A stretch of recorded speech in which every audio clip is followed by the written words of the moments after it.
Hello everyone, I'm Bing from SuperMap International, and today I'm very happy to give you a training about GIS contest. And today I will give you an overview training about GIS contest. First of all, let me introduce our 5 features of GIS platform software. We'd love to call it BCC.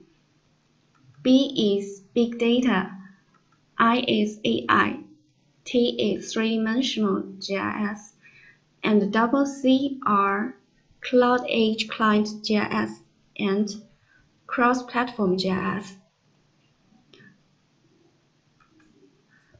For Cloud Edge Client GIS, we'd love to divide them into 3 parts.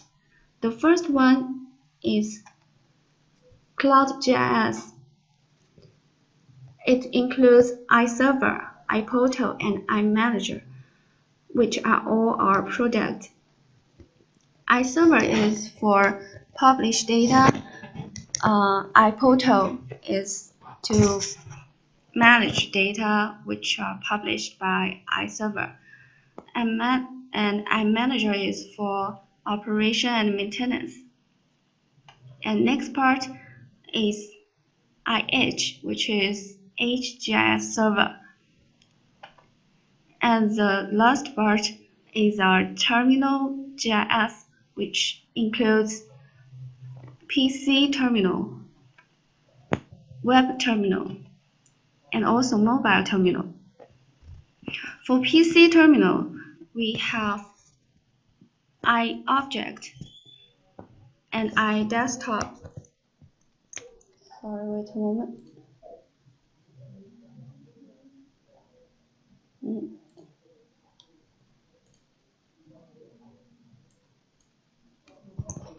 And for PC,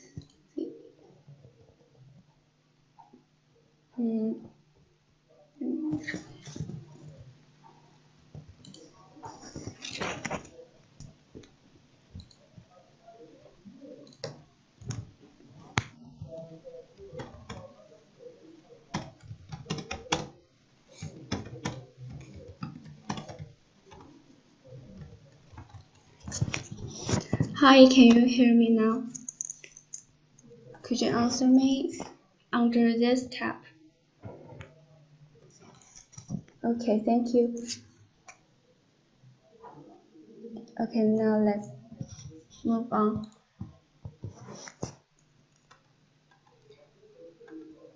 As I mentioned before, the terminal side, we have PC, web, and mobile sites. And for PC side, we have 2 kinds of products. They are iObject, which is a SDK on PC side, and iDesktop is a desktop application on PC. And for website, we have iClient JavaScript, iClient Python, iClient 3D for WebGL, iClient 3D for plugin. For iClient JavaScript, it's more like to be used in 2D data, and iClient 3D for WebGL is more like to be used in 3D analysis. And for mobile side, we have iMobile and iMobile Lite for develop, because they are SDK, and iTablet is an app on PC on mobile side. You can download by your phone. For our GIS contest, what's the most important product is iDesktop, because if you are in mapping or analysis group, you need to make map or do some analysis. you could use iDesktop to do that. And also for web group, you can use iDesktop to make map and put some data inside, and then publish them into by iServer, and then use iClient JavaScript or iClient 3D for WebGL to access the data published in iServer. Okay, now let me introduce requirements and criteria for each group. As you know, we have four groups in GIS context: mapping group, application analysis group, paper group, and web online development group. And now I will introduce each group one by one. There is an introduction of SuperMap GIS context document, which I will post in our registration website. This one. After this training, I will post it on this website. And there are also some important information and materials on this website, so please pay attention to this website.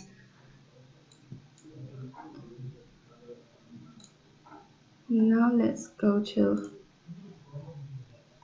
mapping group first. If you are in mapping group, the most important software is iDesktop. iDesktop have two versions. The one is .NET and the next one is Java.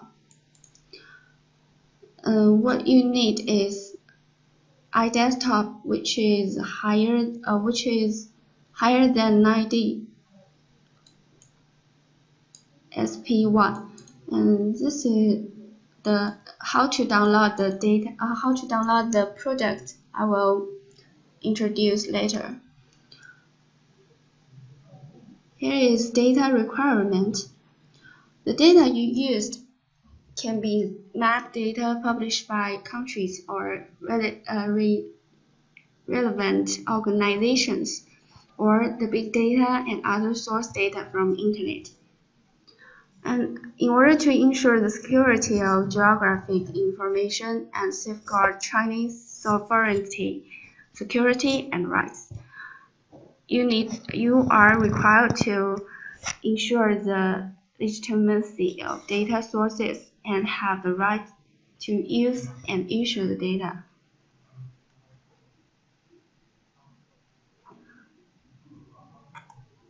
The map should be attractive and professional with strong visual appeal, and map display should be smooth on the map window, and the content of maps shall be conform to China's relevant policies and laws. Here is submission criteria. The materials and the data should be submitted after finishing your work. Here is the structure of submission files. I made the picture to make it clear that what materials are required for submission. For mapping group, maps screenshot, which is attractive. You think it's really attractive. You could make a screenshot and report of the mapping group. And data, no matter original data or processing data, and also data description. And if you have instructor, your instructor need to write self-evaluation document. And also you need to submit a video to show your map, to show your work.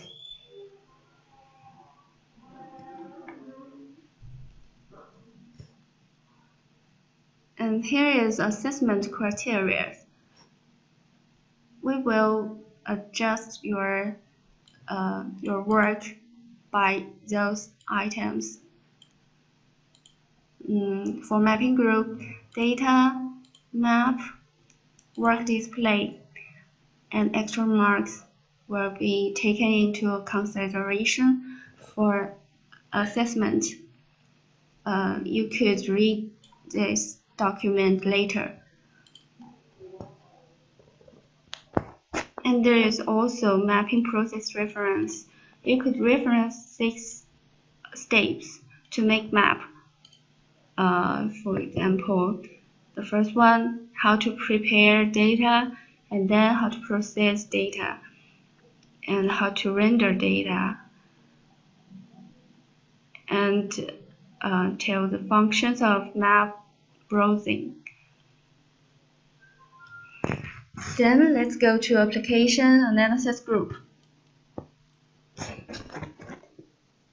The software should be iDesktop, .NET, or Java.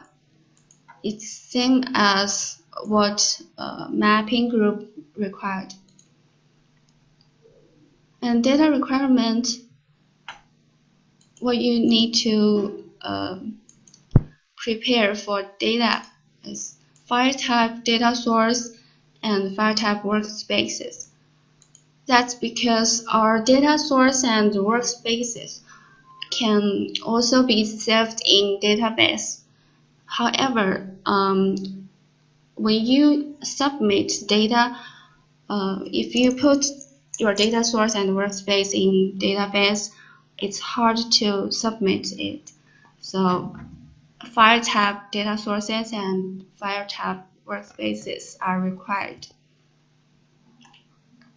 And related data could be special data published by countries or relevant organizations, or big data and other source data published by internet. And also it should be ensure Chinese sovereignty, security, and rights. So the legitimacy of data source are required. And submission criteria. Here is the structure. What you need to submit is a report and data, and also self-evaluation document by your instructor, and also a video to show your work. Here is the assessment criteria. Please read its later after I post it to the website.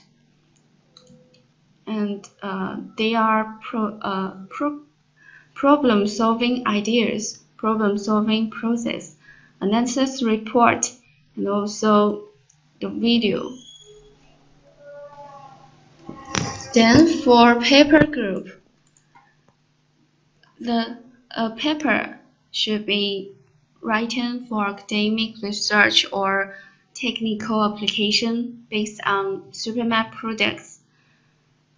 It should include but not limited to SuperMap GIS application cases, industry solutions, SuperMap GIS software application development skills, and the experience.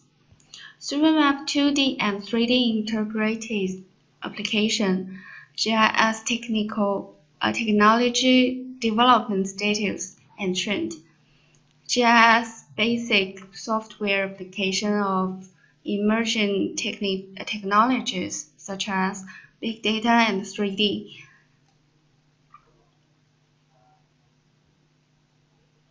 The topic needs to be reasonable, scientific, practical, and also innovative. And your topic should meet writing standards. The academic paper should have clear-cut propositions, adequate evidences, reliable arguments, concise style, and it should be follow logic. The paper can reference academic papers based on SuperMap technology, and also can be the works of other groups in this contest. For paper group, 2,000 to 4,000 words are required, and the number is except abstract table of contents and references. And students must be the first author of the paper. And the submission format should be PDF format. The paper structure refers to instruction of SuperMap GIS contest. That means we have a part called a section called report and paper structure here, and you can see in paper group. Your paper need to follow this way. You need to include those 7 parts, but if you want to add more section, it's okay. And first part is abstract, then table of contents, then instruction, so methodology, results, conclusion, and references. And for report is for other 3 groups: mapping, application analysis group, and web online development group. And your report need to include those 5 parts: introduction, methodology, results, conclusion, and references. Then let's move on. Paper group. Reference format should refer to a Harvard reference. You could Google it. There are a lot of materials on Google, and no less than 10 references. Here is submission criteria. What you need is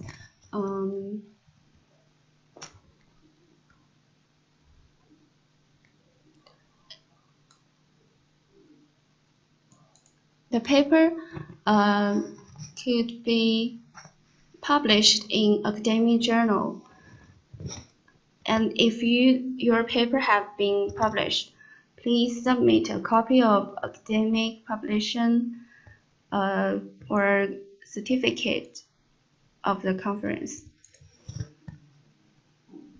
Then what you need to submit is like this: your paper, data, and the self-evaluation document by your instructor.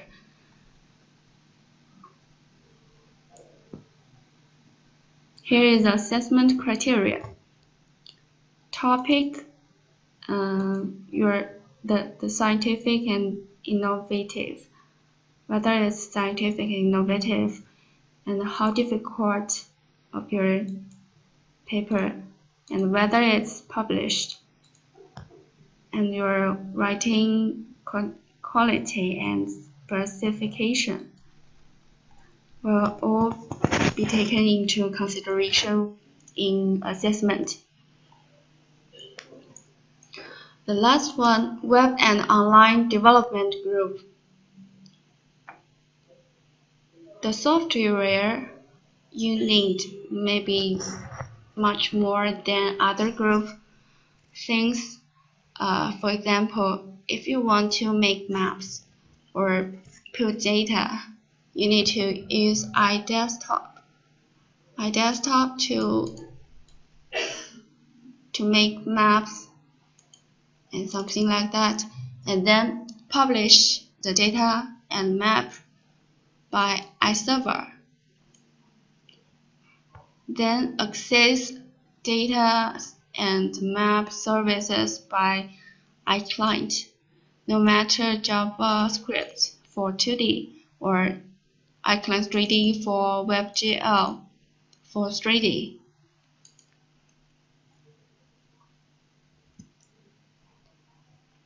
Submission criteria is like this. What you need to submit are installation package, program, development document, screenshot, your report, data, and self-evaluation document by your instructor, and also video. Here is assessment criteria. The system design, system implementation, user experience, system display are all important for your assessment. And you can also read some sample works in this document. Now I will see other part. Let's move to other part.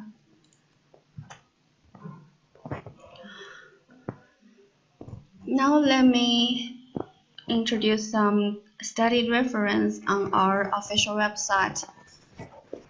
Our official website is www.supermap.com/en. Let's go to this website.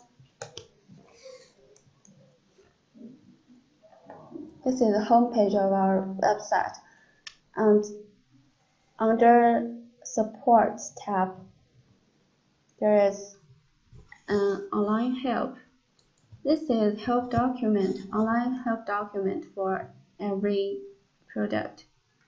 You can see this one is for iDesktop, this is for iServer, and also iClient JavaScript, iClient 3D for WebGL, iPhoto, and so on.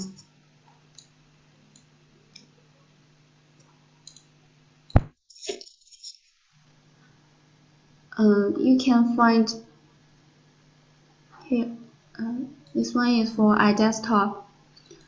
Here is product instruction and how to start with iDesktop.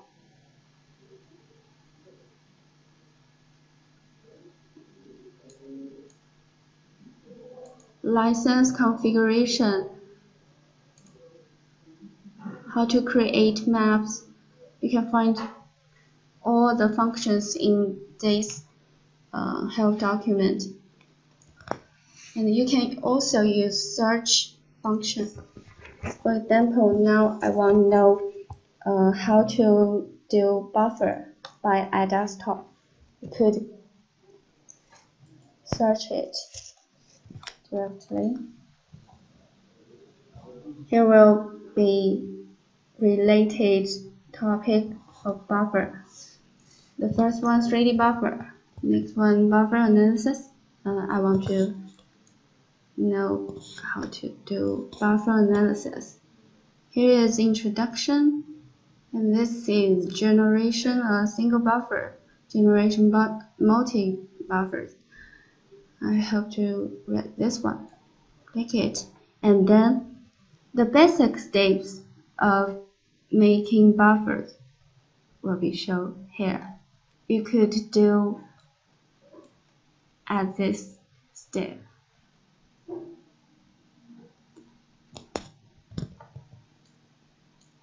And it's similar as other products in online help. Then under Download tab, you could find training slides. Could download here.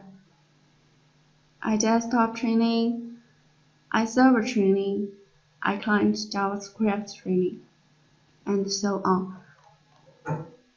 And then we also have some videos on the website. You could go to this link to watch the tutorials on YouTube.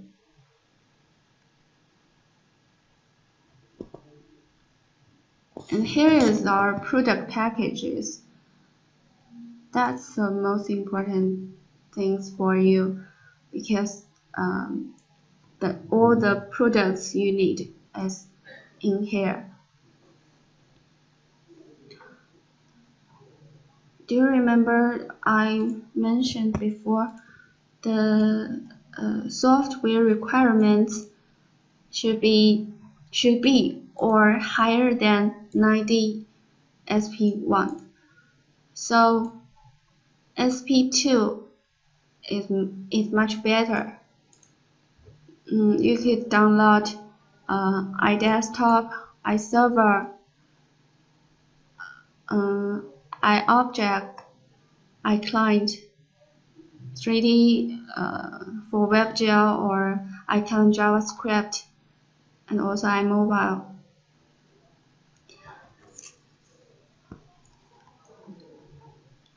For iDesktop, I suggest you to download the second one, because this one is full package of iDesktop product, while the first one, the Bing one, is a deploy product. There is no sample data or something like license center cannot be run directly. So if you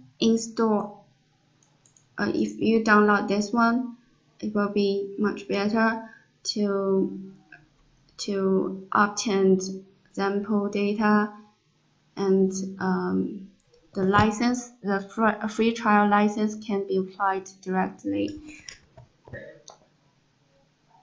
And also for other products, zip package, which means full package, will have sample data, sample code. So full package is much better for you. And now let's go to technical document. There are also a lot of materials for learning our product.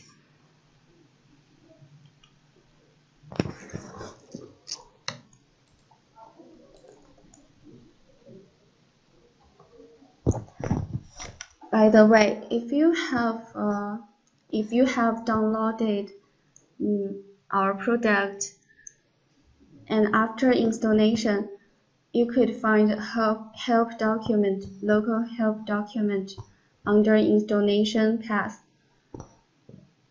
and also can find sample code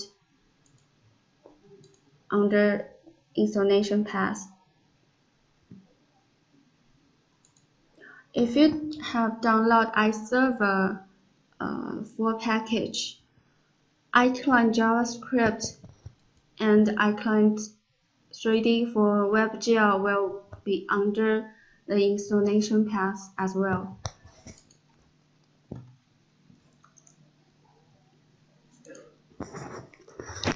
Then let's go to license introduction. SuperMap have two kinds of license. One is free trial license and another one is official license.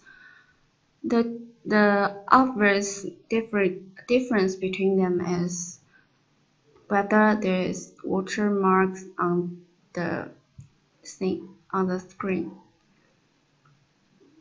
This is for free trial license. There will be watermarks on the map. For most of you, free trial license is okay to use for this GIS contest. And how to apply the license? Actually, if this is the first time you use our product, you don't need to configure the license, because for the first time to install our product, License Center will be applied directly, automatically. But if your license has expired during our GIS contest, you could send email to us in global@supermap.com, and we could help you to renew your license. If you download what you download is not full package, you could find license driver here, because your license center will be not applied directly.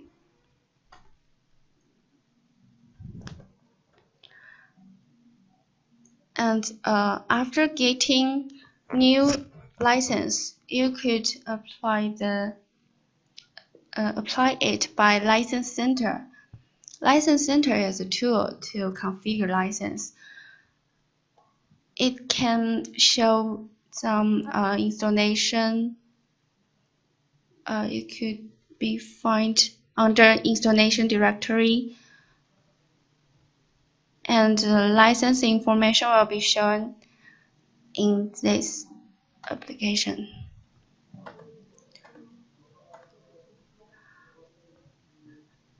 If your license has been expired, you can send the computer name of your laptop to global@supermap.com, and then we will give you a new file license. Then you could update the license in License Center, and you can use our product in next 3 months.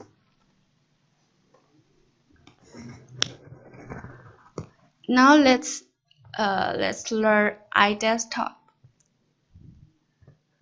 First of all, data structure is very important for learning iDesktop. As we all know, GIS data are always vector data are always in point, line, polygon, or there are a lot of types of data like CAD data, image data, network data, raster data, and so on. Different data can be saved in different data sets. So we have point data set, line data set, polygon data set, text data set, CD data set, tabular data set, and so on. And all the data sets can be stored in data source.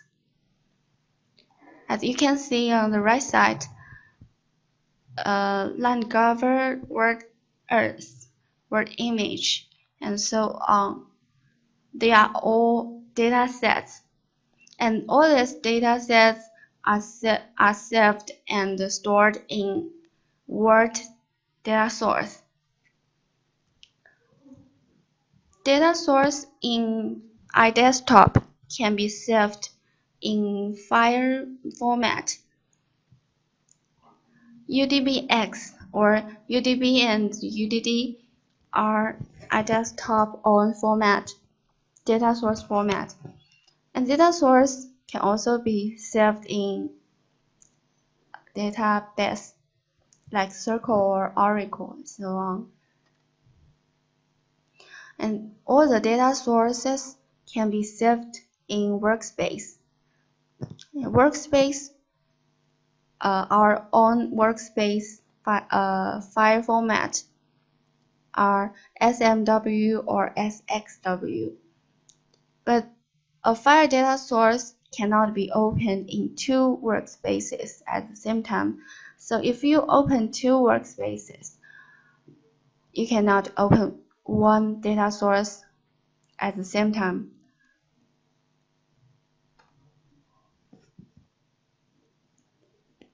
Maps the data set can be put in maps as layer.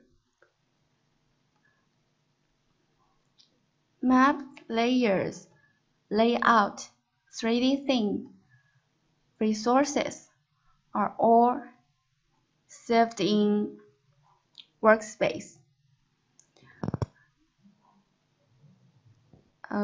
Data set can be saved in data source as I mentioned before, and data source could be saved in UDB or UDBX format. Data set can also be put into maps as 2D layers. And when you after you're making map, you could put it into layout and to output the layout into JPG or PDF. Dataset can also be put into 3D things as general layer or terrain layer. And under screen layer, you could put like company logo or something like that on the thing. And under resources, marker symbol library, line symbol library, fill symbol libraries can be used to save point, line, polygon symbols, and all of them could be saved in workspace, which could be in SMW or SXW file format. Here is a workspace manager, which can help you to understand the structure clearly. As you can see, here is a workspace. Under workspace, there is data sources, maps, layouts, things, resources. And under data sources, this is data set. These are data sets. These are data sets under data sources, which are saved in UDB file. And now let's learn how to import and export data by iDesktop. As we all know, data is the lifeblood of GIS. So after getting data from like map data, remote sensing image data, field serving data, digital data, and text reports data, you could import this data into iDesktop. GIS data could be divided into vector data and raster data. For vector data, we can only import the data set into data source, as I mentioned before. But for raster data, what we can put how to put it into iDesktop, there are two ways. The first one is import it as vector data do. And next one is open it. Just open it directly. And now let's do an exercise to know it clearly. We will import an image. We will import a JPG file into iDesktop. Now let's open iDesktop. And because we have two ways to import raster data. The first one is import it into data source. But now under data sources node, there is no data source, so we need to create a new data source first. So under data sources, right-click the data sources. We could new a file data source.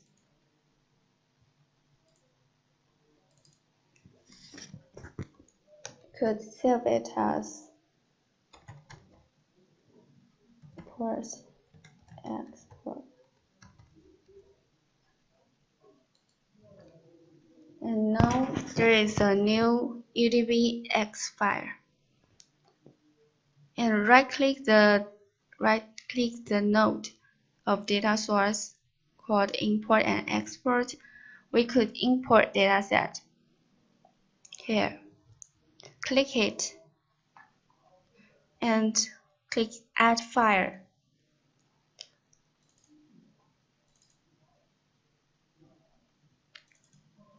Here is a JPG file. Open it. You can see if you are importing a raster data, you could choose the type of it, whether it's in image or grid. For most in image data, you could select this one, but for like DEM or other terrain data, you'd better to select grid one. Now I select image and then import it.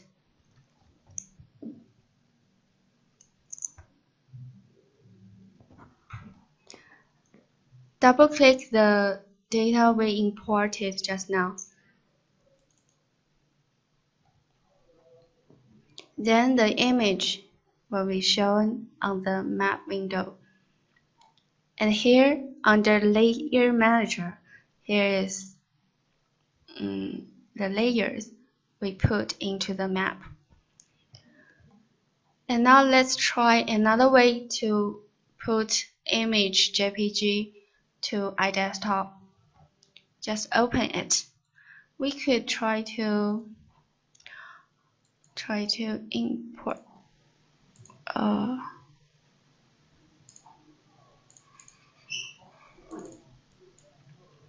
we could just drag the JPG file under data sources node, and then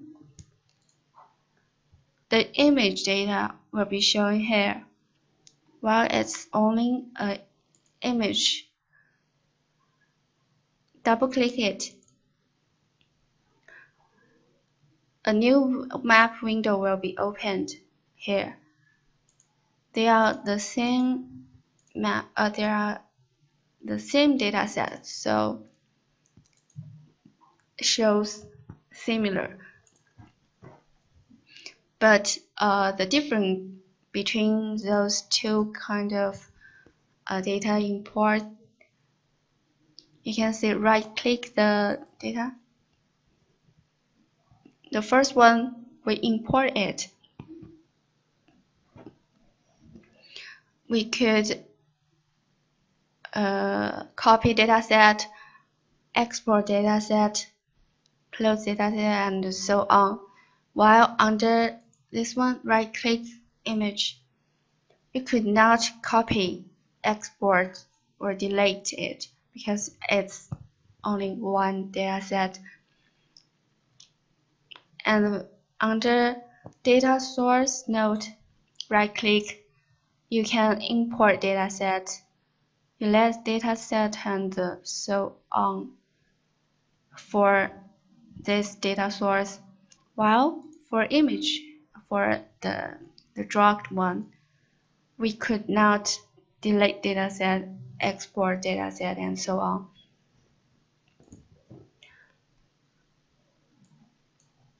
Okay, that's for raster data.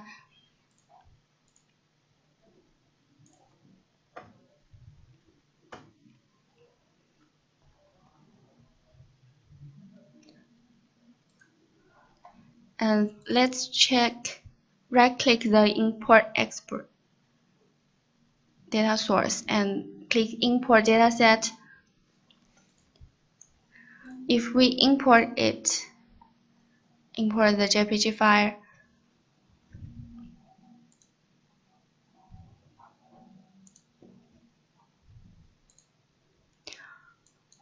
you can see the file format iDesktop support those format. So you don't need to worry about your data format because we can support a lot of file format, no matter in text file, KML, or AutoCAD, ArcGIS, Google KML, and so on.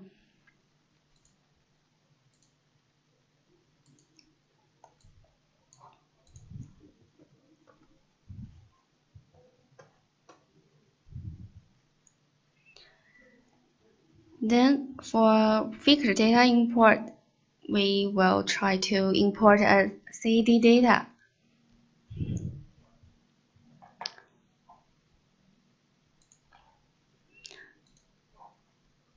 As I mentioned just now, for fixed data, we can only import the fixed data under data source.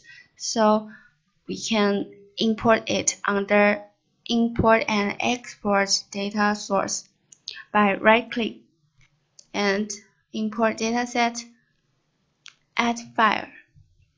Let's go to CD folder, and this one is a CD file, and open it. Then you can see there are two tabs for CAD data import. Now let's try CAD1 first. Click import. Now double click the data set we imported just now, and you can see the data style will be retained.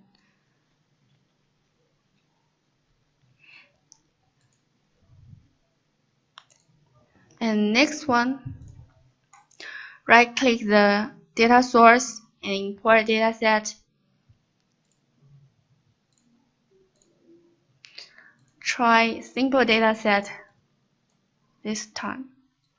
Import it. Then you can see there are four files, four simple types of dataset.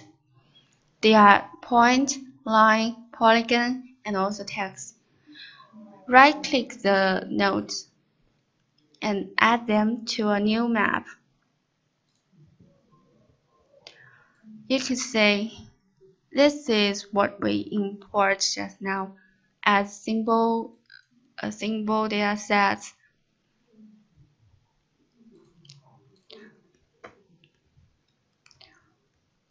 Let's comparing the results. For CAD data set, we could see point, line, polygon, and text are stored together, and it cannot be used in spatial analysis. While for simple data set, point, line, polygon, and text are stored separately, but it can be applied in spatial analysis.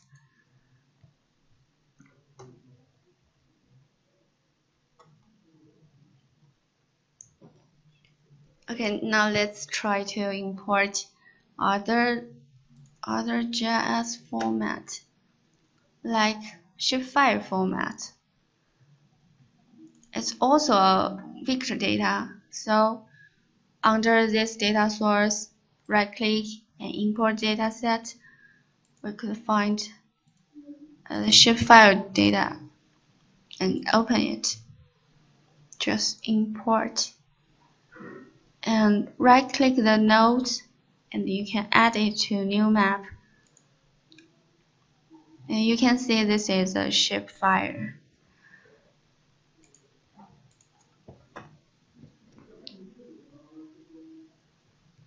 We can also import attribute table in text file. Now let's check the text file in Excel first. There are two Excel. You could find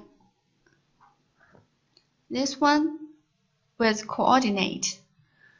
You can find XY field to put longitude and latitude, and it has a field called building name. And here is another Excel form. It also has building name as this one, while it has no XY data, but it has a new field called building code. Now let's try to import the data with XY field first. Right-click the data source and import dataset. Let's go to exercise. Select the building coordinate one. Since this one has XY data, and the first row is field information, so we can check this. And also it has spatial data information. So longitude is X, latitude is Y. And there is no altitude field, so just import it now. Then the text file has been put into iDesktop as point dataset. Right-click the dataset and add it to a new map. You can see the dataset will be shown like this according to XY data.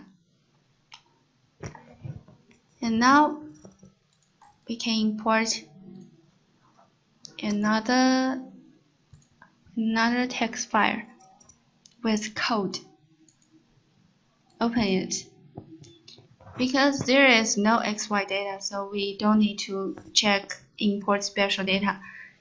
But the first row is field information, so check this one. Import it. And then the attribute table will be imported into iDesktop.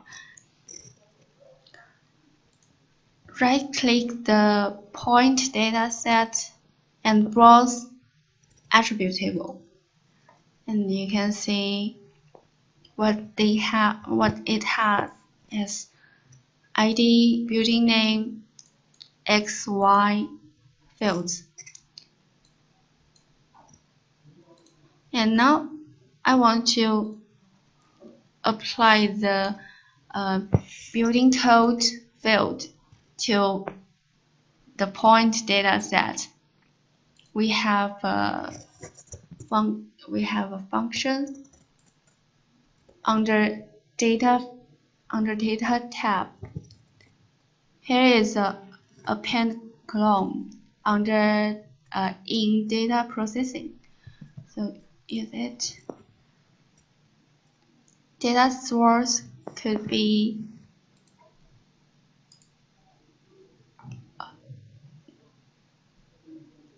this is data target data. So let's select the point data, and the joint field is building name. Source data is building code. And also joined field is building name. The field we want to join, we want to append is building code. So check this one and click OK. Then we can check the attribute table again by right-click the point data set node and browse attribute table. And you can see here is building code field.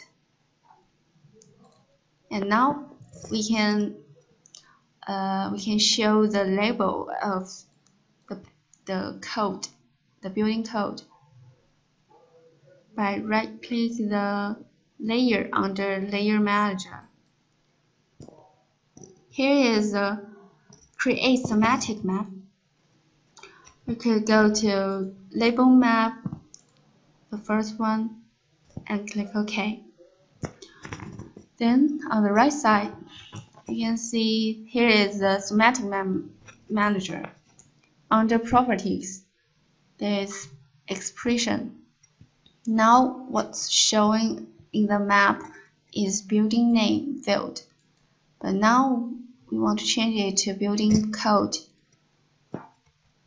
It will be shown like this. Okay, that's what we could do by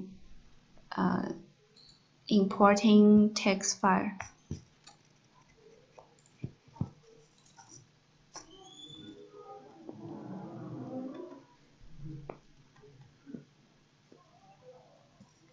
Then let's import another raster data.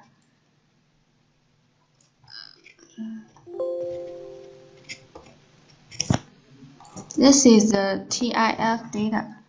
Right-click the data source and import dataset.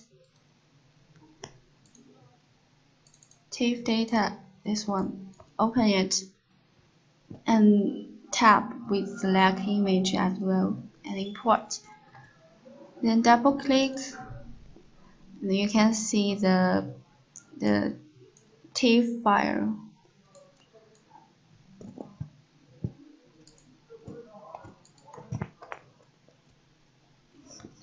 Now let's learn how to export data to other format. We are going to export a vector dataset into shapefile format and export a raster dataset into sheet format. The first one, select a vector data. Now we have a vector data. For example, we could export the line dataset we imported from a CD dataset. Right-click it, and here is export dataset. And in this window, export data window, here we can set export type by check it. And now you can see we can export it to a lot of file format. Now what we need to export is shapefile. As GIS shapefile here, and you can also change the export directory. But now I don't need to change it. I will save it to GIS context folder and click OK. Then under GIS context folder, there will be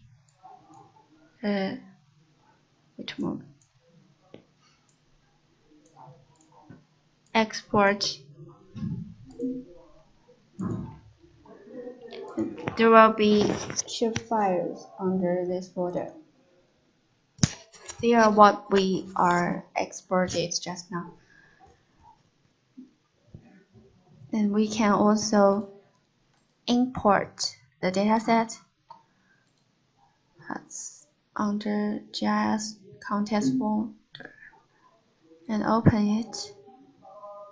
import, double click, and you can see this is the line data exported from this one. And now let's export raster data to a sheet file format. Raster data, let's go to this one. This is a TIFF file. We can right-click the node and export dataset. Then go to Assign to or Export tab. Could select like JPG, GIF, PNG, TIFF file, and also SIT image file. And you can change export directory as well. Click OK. Then export. Under this format, under this folder, SIT data has been exported.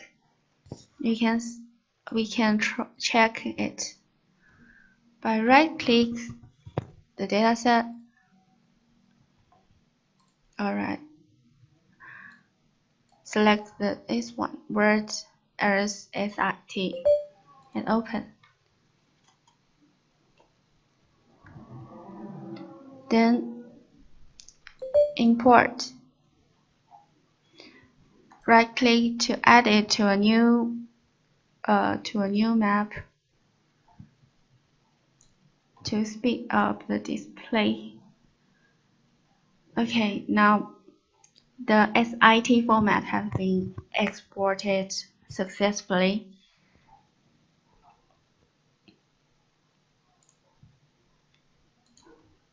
That's all for data import and export for a desktop.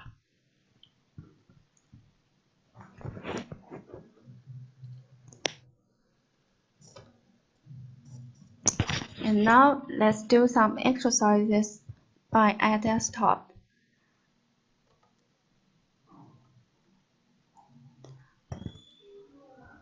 We could overlay some local data with some web data. For example, now I will overlay to Indonesian map with OpenStreetMap. And now let's go to my desktop. Because we have opened some data source, we could close them firstly. Right-click the data source and close it.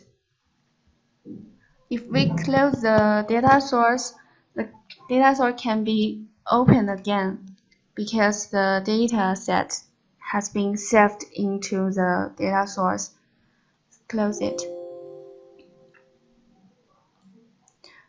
And also could close the image data source.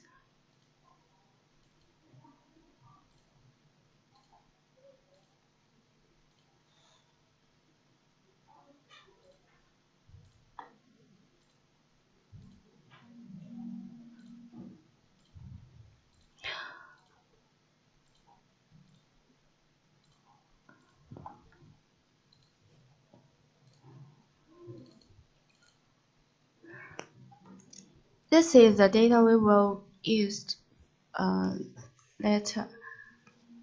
This is a shapefile data. There are two shapefiles data. Do you remember how to import vector data into a data source?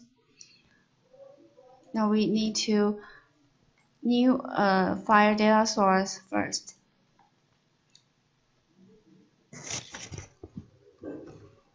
Test 1. Here we can select UDVX or UDB file. If you save it into UDB file, there will be a UDB a UDD file as well. It will a UDD file also will be generated. But if you only use UDBX file, there will be only one file generated. So I select this one, save it, and right-click the data source, import dataset. We could select the two shapefile and open. Then the two shapefile can be imported together, but the information can be changed when you select one of them. You can see the result dataset name like this, and import it.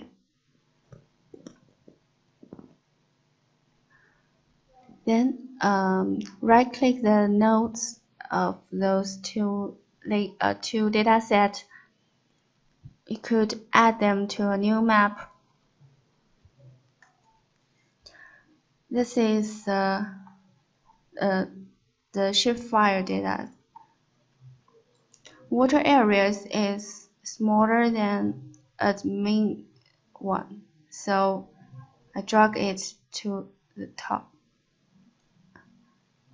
Now the water areas will be shown on the map. Now let's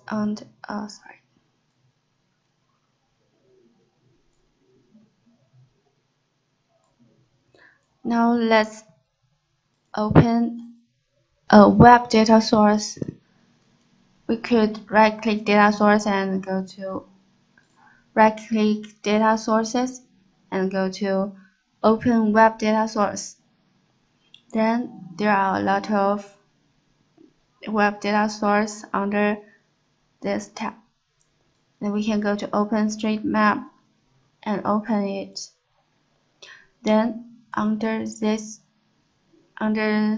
the web data source, we could put the standard one, drag it to the map.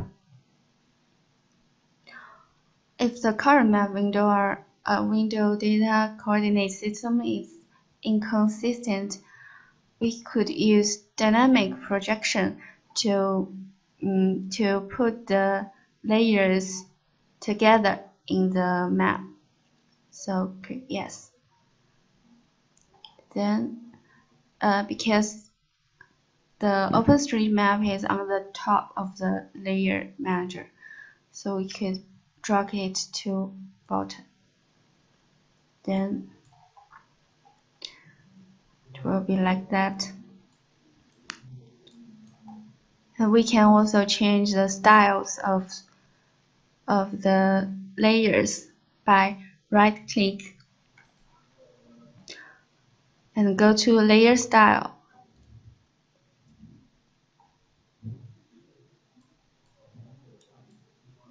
Here you can see you can select different foreground. Try this one. And also transparency can be 50, so that you can also see the OpenStreetMap information. And the outline color can also be changed, and the white can also be different.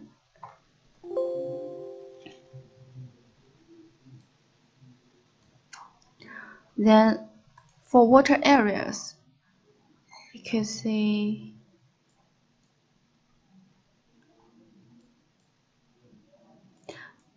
all of these water areas are in the same color. While if we right-click the water areas layer and browse associate table,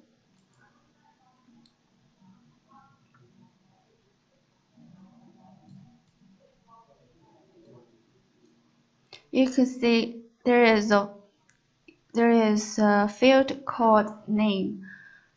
Now I want to apply different colors for different water areas. I mean, in different name. I could make a thematic map for based on the name field. So now let's go to water areas layer. Right click and create thematic map. And now unique volume map and default. Okay. And under thematic map manager and under properties tab, we could select name as expression and right click the thematic map layer. Go to browse and associate table. We can click each line. Double click and it will be zoom in.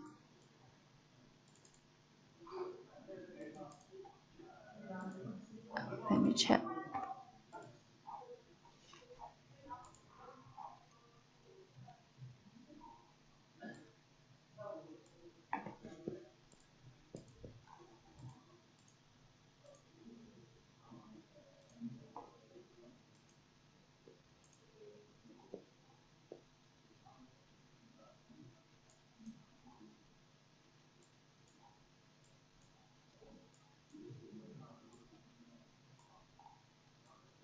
You can see the water areas with different names will be shown in different colors by making a thematic map.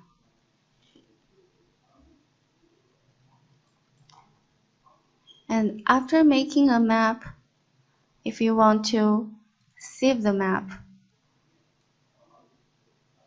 you can right-click the window, the map window, and save map. Give it a new name, like Indonesia.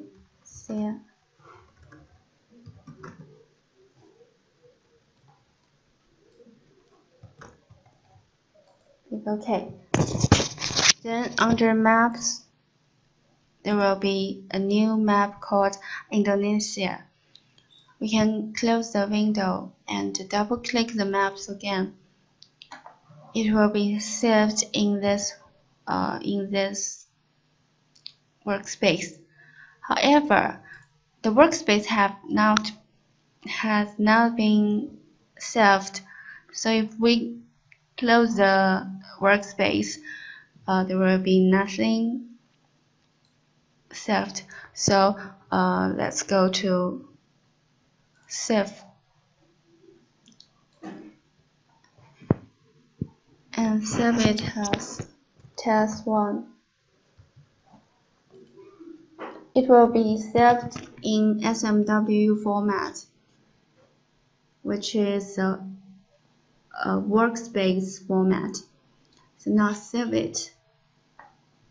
Save.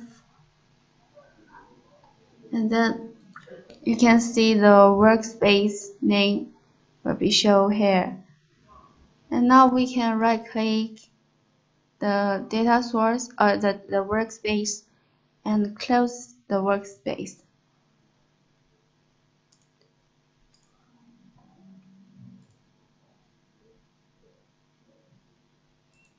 The test1 SMW is what we saved just now. This is the workspace we saved just now. And now we can open it again by click Open Workspace under Start tab. Or also, you could go to File and Open Workspace. Go to File. And then click test1 SMW and then Open. You can see no matter maps or data sources are all in this workspace. Okay, now let's go to another exercise. Close the workspace again.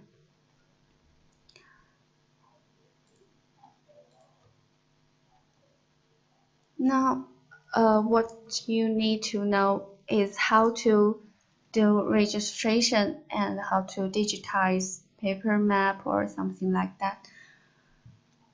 We have two data. Let me introduce you the data.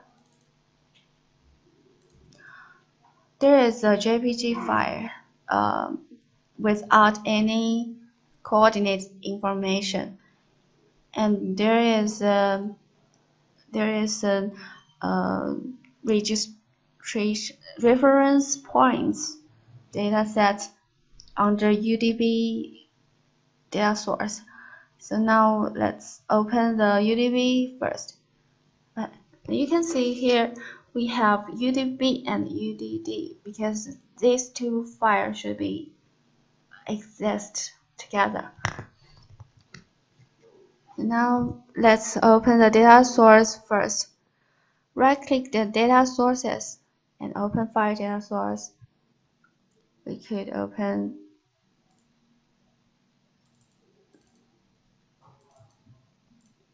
the digitization UDB.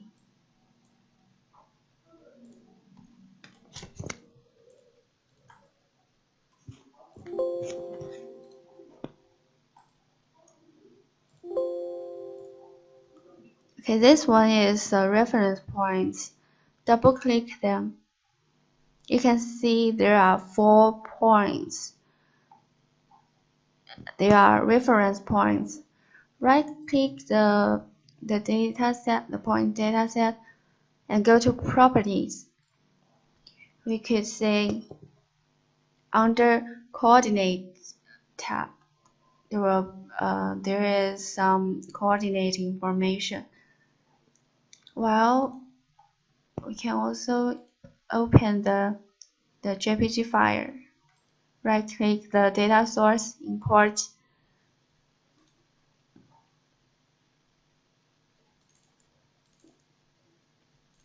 JPG and import.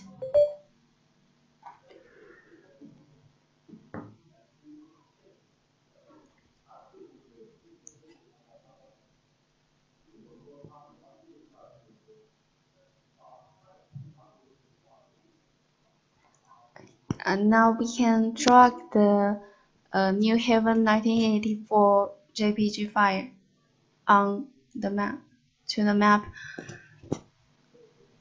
and right-click the layer, the JPG file. We could full extent to zoom in the data, the layer, and you can see there are 4 crosses on the paper map. The first one, the second one,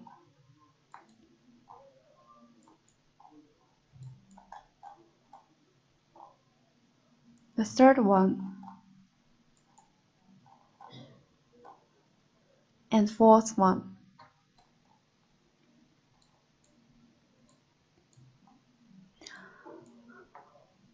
They are corresponding in those 4 points.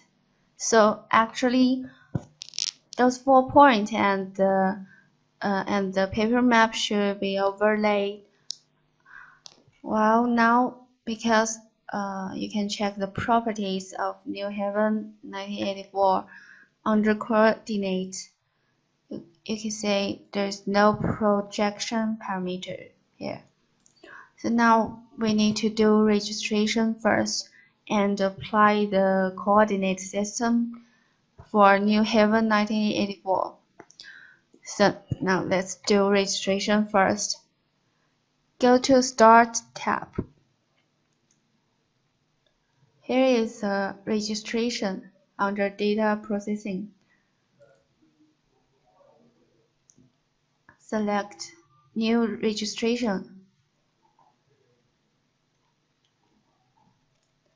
Registration data is New Haven one because there is no projection information. And then next, if you don't have reference data for your own data, you don't need to put the data set here. But we have the data set, so we could put the reference point here and finish. Then there will be two windows on the window map, on the map windows. Now we can do the registration. Can find the point. The first reference point is here.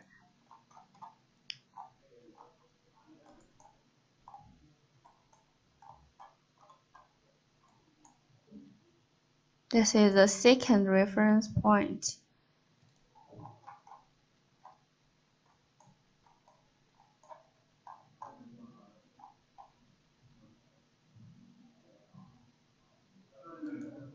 Third one.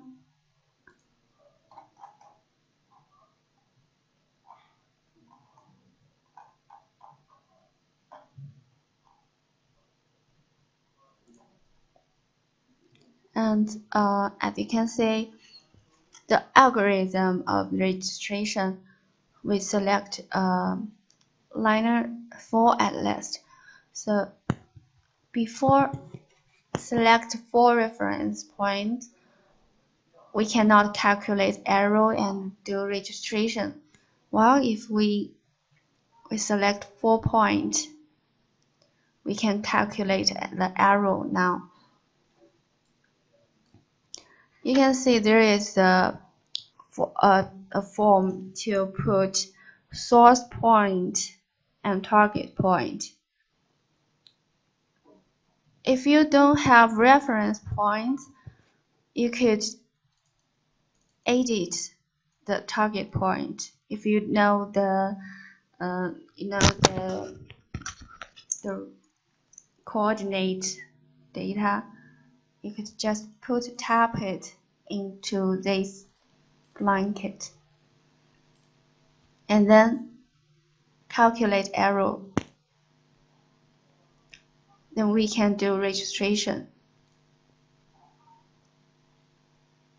The result dataset will be saved as New Haven 1984 adjust, which is under digitization data source, this one, and click OK.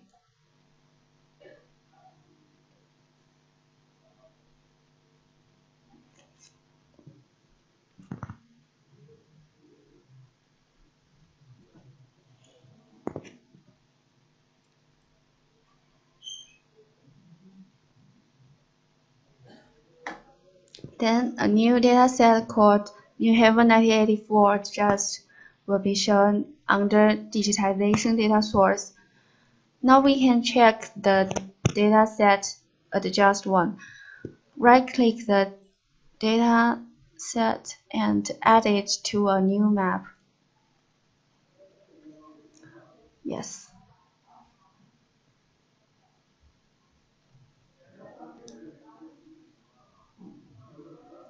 And then we can drag the reference point to the map.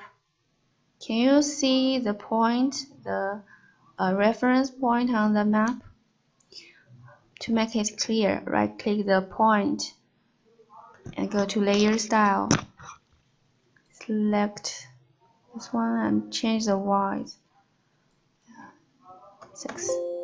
Okay, you can see the 4 reference points on the map. So now the adjust layer has been can be put with the reference point now. Well, let's check the properties of New Haven 1984 adjust one. Right-click the data set and go to Properties. Under Coordinate, you can see there is still no projection parameter. So we need to copy the data, the coordinate system from the reference points. So just copy it from dataset, can select the reference point and click OK. Then the New Haven 1984 just won't have coordinate information.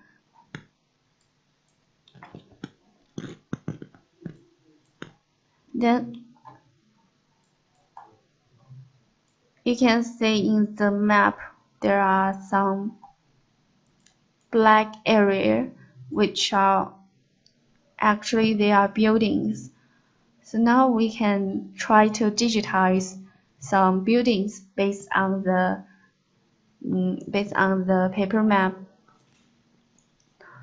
To put the buildings, we need to create a new data set, and it should be polygon. So now under data source, we could right click and new data set. You can see we could select all of the data set tab. And now let's try region 1. Give the dataset a new name called building, and can add it to current map and click OK. Then the building layer has been put to the map, but there is nothing in this layer, so you cannot see anything. But we can edit it now by click the pen in front of the layer, the building layer, click it, and then under object operations you can find region. First one, we can draw the area. If you want to stop it, and after finishing drawing, right click, and then it has been made. And also could draw another buildings.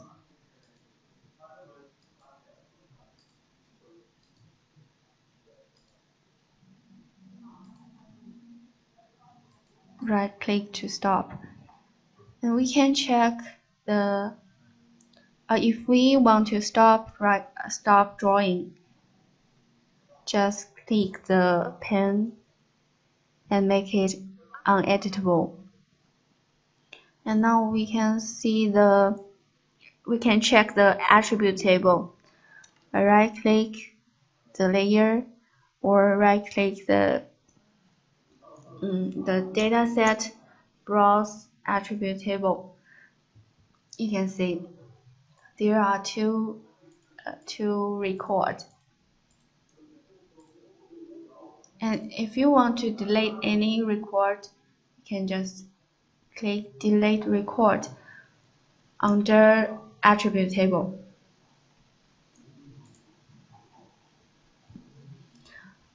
Right click the layer under layer manager. You can also browse as associate table. If you click any line, you can see the record will be highlighted.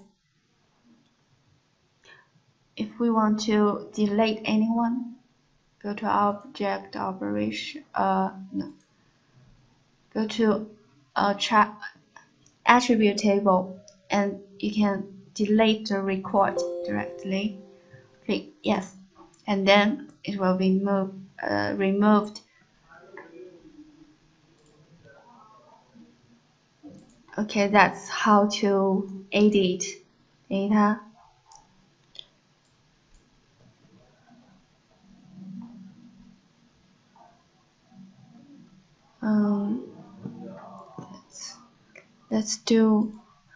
let's making more.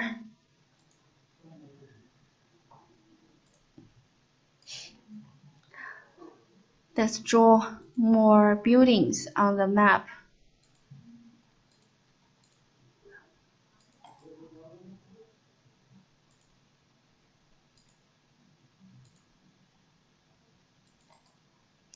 And now stop it because I want to because buildings should have height.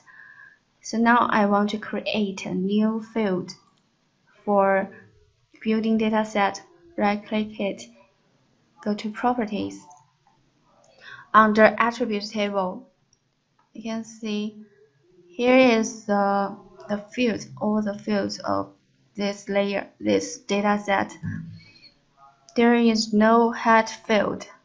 So now I want to new field, call it as height, and also can see tab, and then apply it. Now let's check the attribute table of building. The last field is height, which is what we created just now. And now we can add the number, add the values of height into the field by typing or right-click the height and update field. We could apply 50. Then after apply, all the values in height will be 50. Close it. That's how to create new field in a desktop.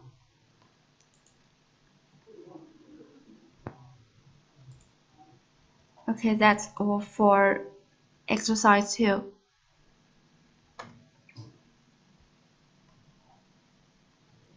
Exercise 3 and 4 useful for analysis group because this is how to do query by a desktop.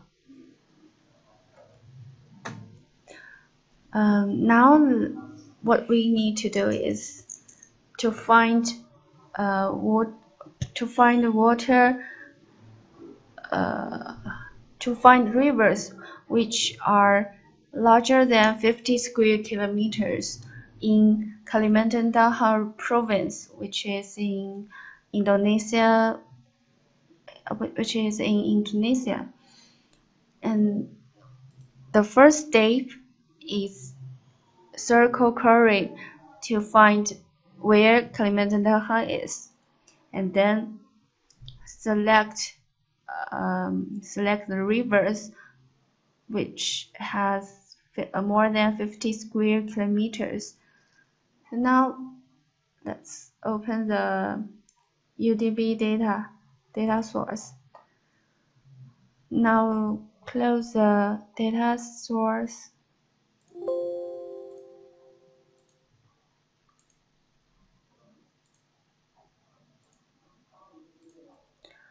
Right-click the data source and open the file data source under exercise 3, Indonesia UDB.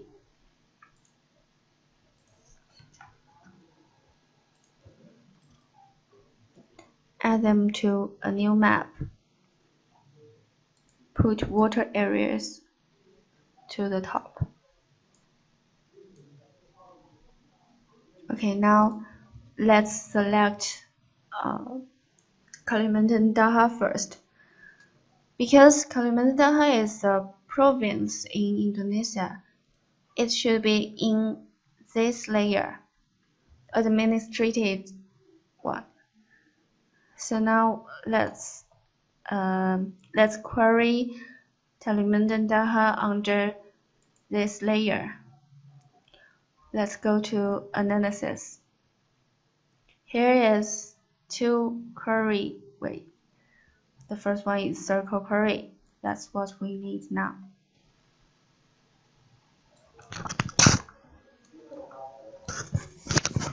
We want to select from all the data, and the name should be get unique value, and we can find Kalimantan data here. So the name should equal Kalimantan data and highlight it in map. Then query it.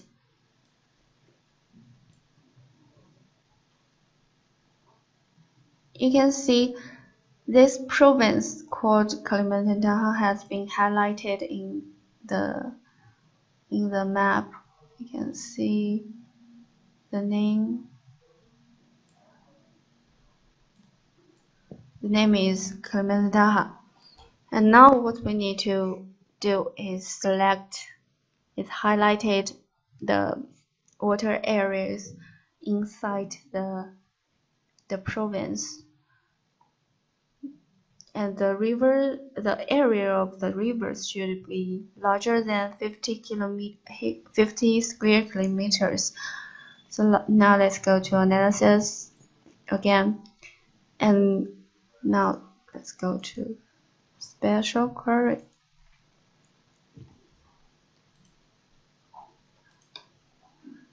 Go to special query.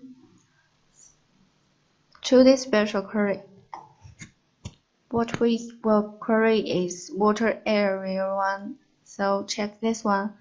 And special query condition should be contain, because these rivers should be inside the province. Then the query condition should select the area larger than 50 and click OK. The result will be highlighted in the map. Query it. And now all of the highlighted area are rivers which are larger than 50 square kilometers, and also in Kalimantan Data province.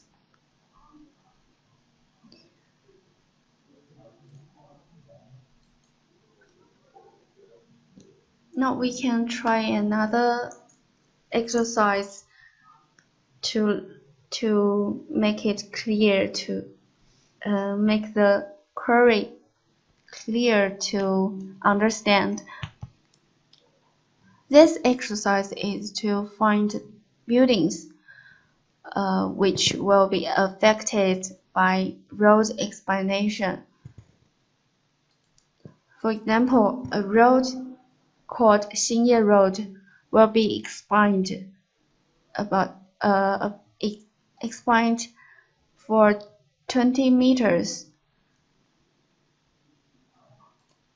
and then we can do special query for the 20-meter buffer of Xinye Road and the buildings. That's what we will do. Now let's open the data first.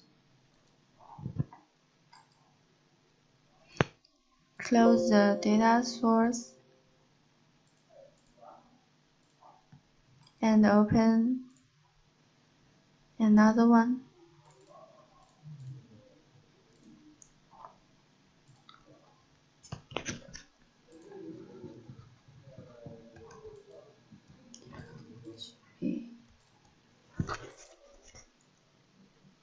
add them to new map.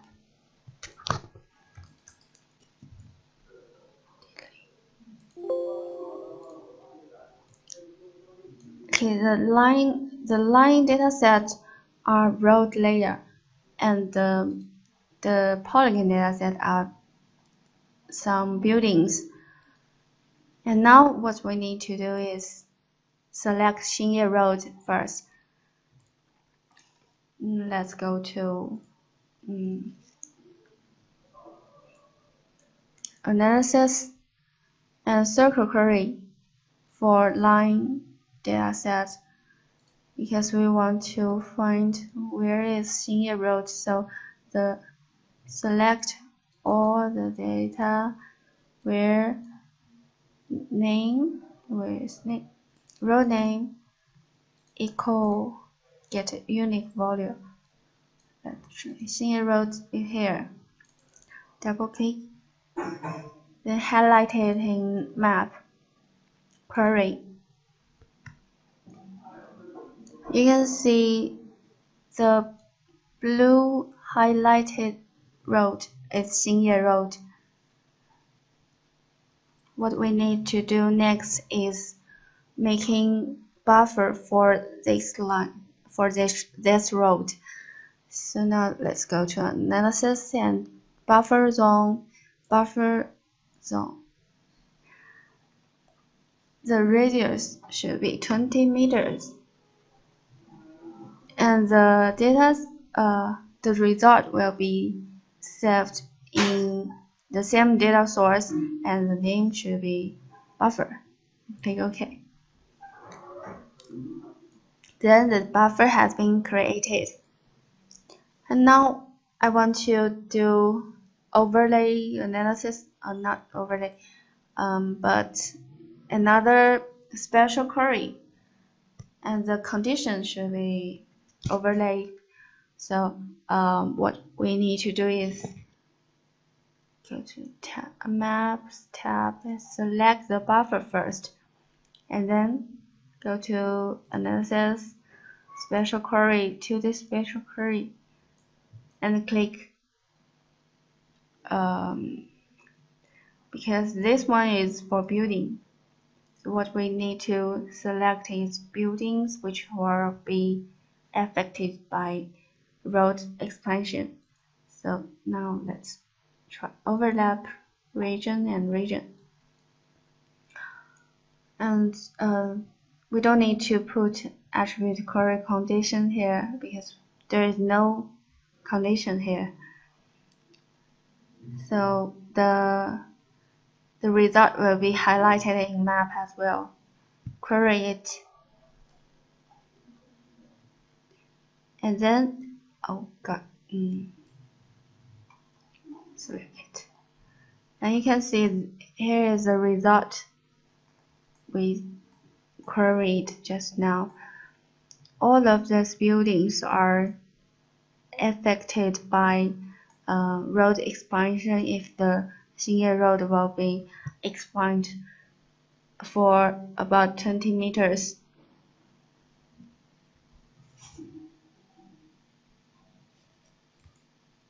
Okay, now let's move on to exercise 5.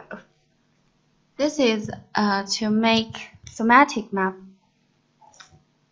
This map is for precipitation, and now let's try it. Close the data source first.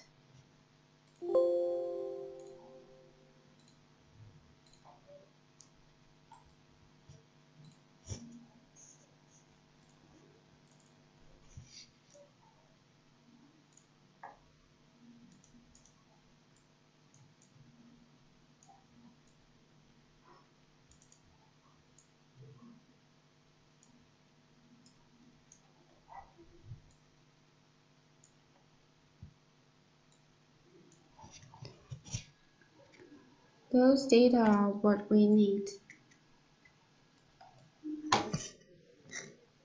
Province, island, border, neighbor, precipitation, region or line, coastline, and map grid. Right-click the nodes and add them to a new map. You can see under the Layer Manager, most the layers are all ranked by point, lines, and polygon. But the neighbor polygon is so large than other polygons, so I put it on the bottom.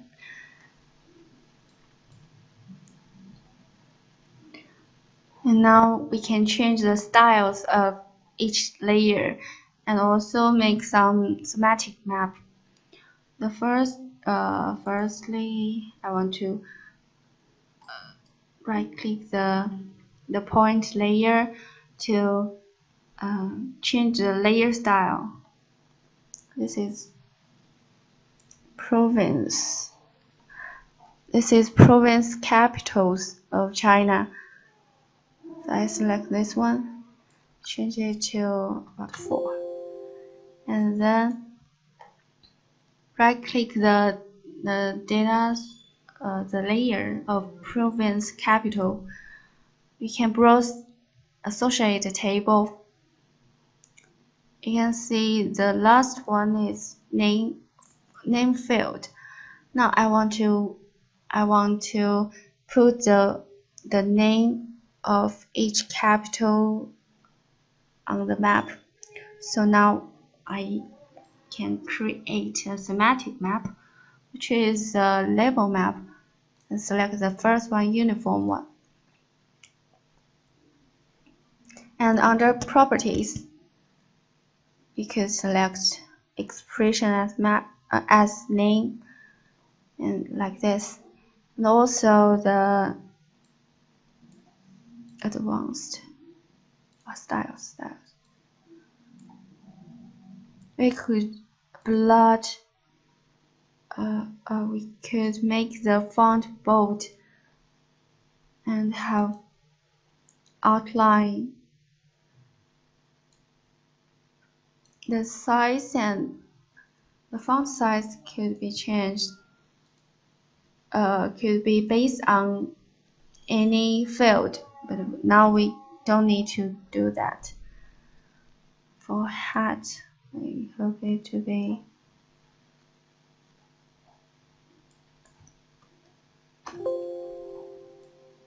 it could be smaller. Okay. Now let's move on to border layer. I hope to change the layer style, change the color to a light blue. Then you can see the border has been changed to light blue, and the white can also be changed. And precipitation line layer.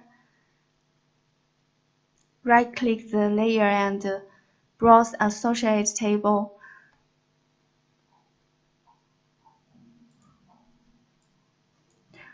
There is a field called DZ value.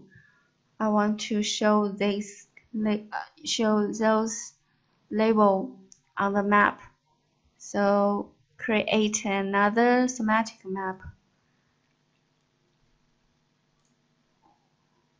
Label map that's based on DZ value. So now it has been DZ value. And also change the line style. Go to line style, or layer style, and the line color, hope it to be dark blue. Now it's in dark blue. And also change it to 0.5, like this. Okay, the custom line, change the layer style, light blue as well. And for light,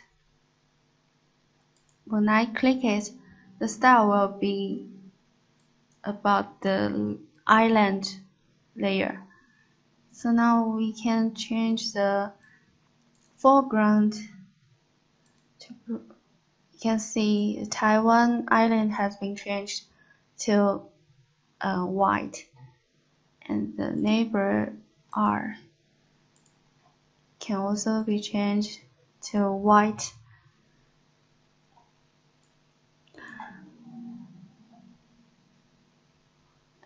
And you can see on this map the light green color, background color is good for to be as background color. So now I also want to set background color as this one. You can go to Maps tab. There is Map Properties. Click it.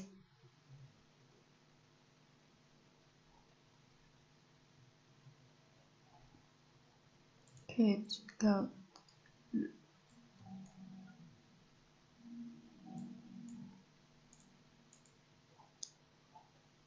Here is background. We could pick color from anywhere on the desktop. So now pick color from the PowerPoint.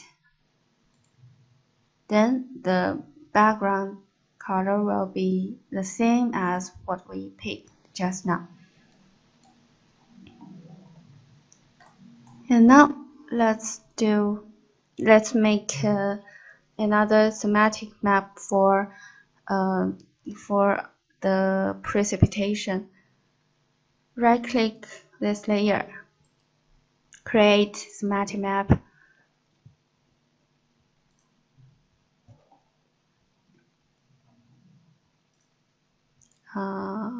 Could do ranges map, and the first one default. Expression could be z-value. Okay, this one is okay. And the scheme could be gradient or color. Here is the precipitation one. And the rain count can be more. Like this. And the method can also be changed.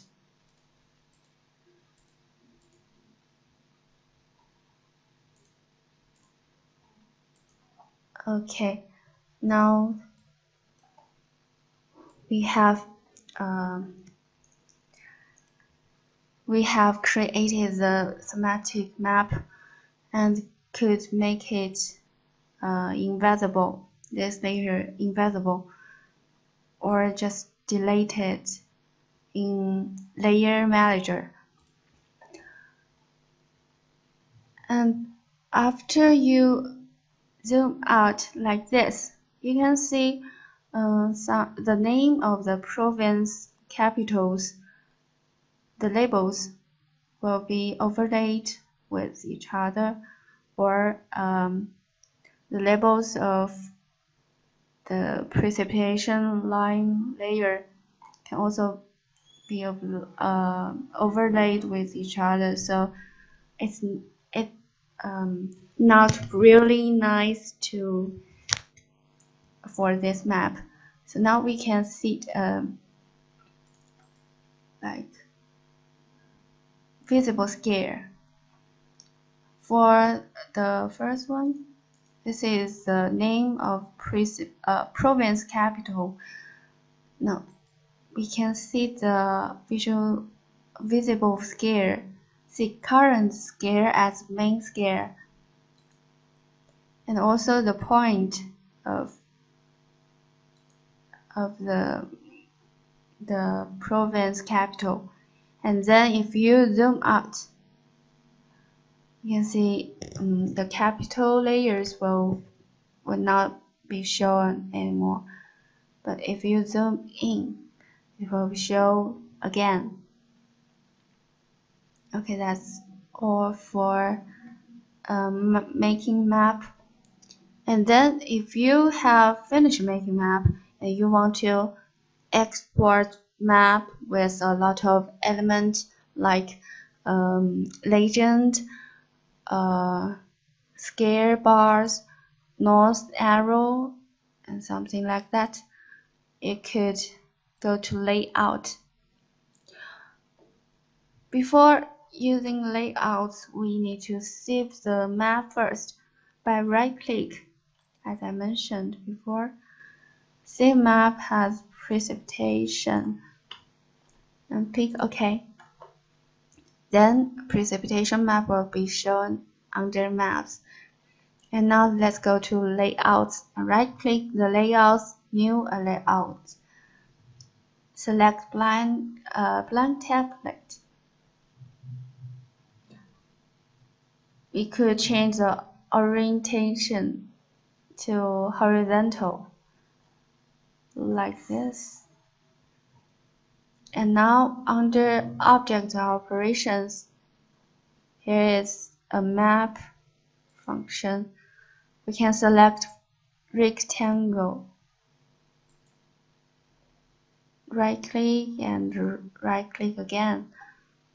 Then you can select precipitation map to this layout. Then it will be shown like this. And if you want to move maps in the layout, you could go to layout and focus maps and move it. And also could zoom in, zoom out. And after making that, you can cancel focusing the map. And now we can add some elements. Go to object operations again.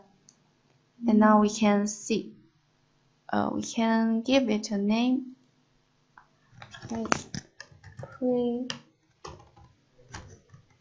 Precipitation in China.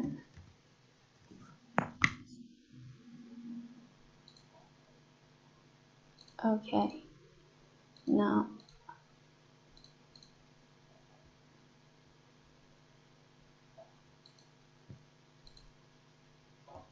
we can move it by press the button on the keyboard, and now we can change the text style. The font size could be larger, 36, height,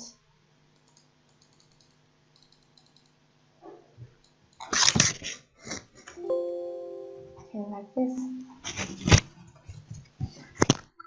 And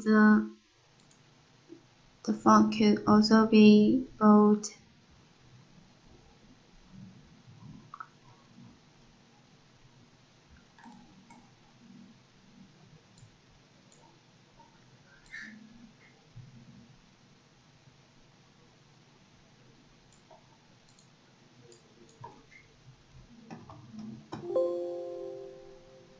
Okay. Now let's add north arrow. Right click to stop. And here we can change the style of the arrow. Change the size of it.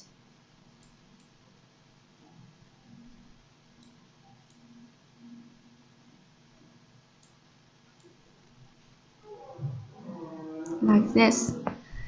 And then scale bar, we can change the division width like 50 kilometers like this. And here is a scale type. Can change it to other style. And now let's add legend. Left click, and then this is what we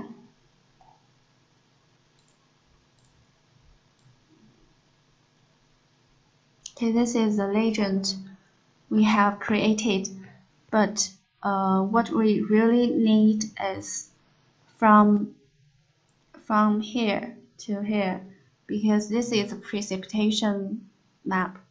So now we can delete other legend by right click and ungroup,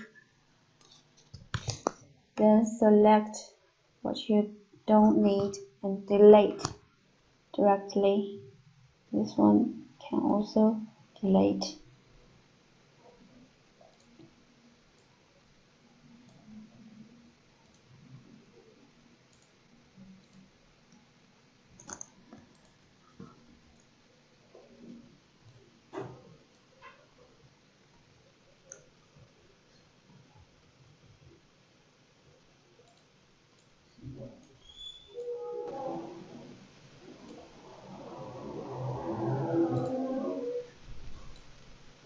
So after ungroup, we can change anything on the legend. And now after editing the legend, we could select them all and right click to group it again. Then move the legend to a place you think suitable.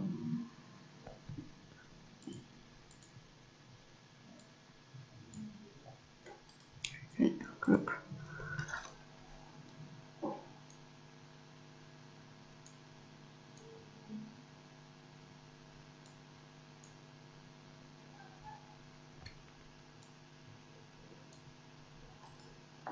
Group.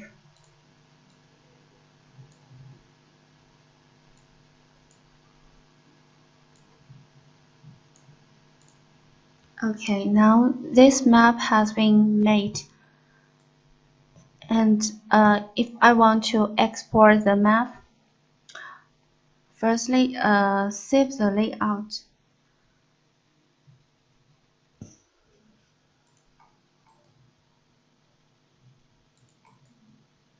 Save layout.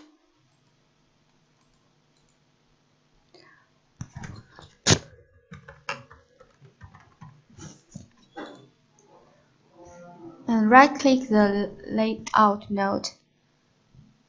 No, not this. Right-click the map and export it to picture or output to PDF.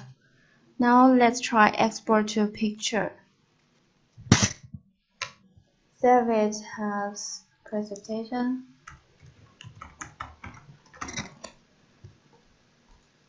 It could be in those formats, and I choose JPG file. Click OK. Then let's go to GIS context. And here is precipitation JPG. And you can see here is what we created, the map we created just now. Okay, that's all for today. Thank you for your listening.